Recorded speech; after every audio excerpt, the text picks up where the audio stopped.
Les hémorragies, on va distinguer trois types différents d'hémorragies dans deux familles précises.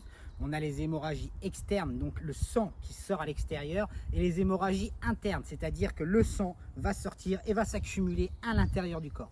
Pour la deuxième, nous, on pourra strictement rien faire. On n'est pas chirurgien, on va pas ouvrir le bonhomme pour aller commencer à clamper des artères et tout, c'est pas la peine. On va le tuer sur le terrain. On va agir uniquement sur les hémorragies externes. Et les hémorragies externes, on en a trois types.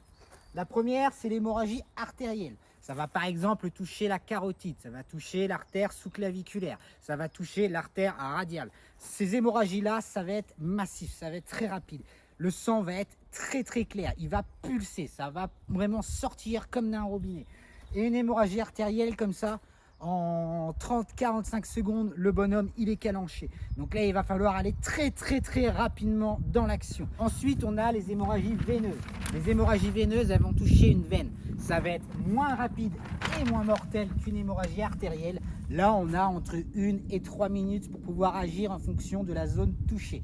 Par rapport à l'hémorragie artérielle, donc le sang il peut quand même sortir en pulsant, mais ça va être moins violent. C'est un peu comme la différence entre ouvrir ton robinet en grand et ouvrir en laissant un petit filet d'eau. Le sang va s'écouler quand même assez rapidement, mais le sang va être plus sombre. Ça va pulser beaucoup moins fort.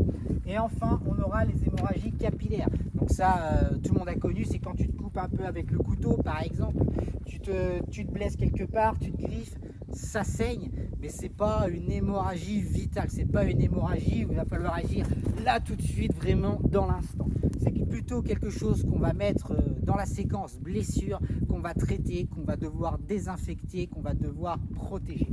Donc maintenant, je vais te présenter les différents outils à notre disposition, comment et quand les utiliser.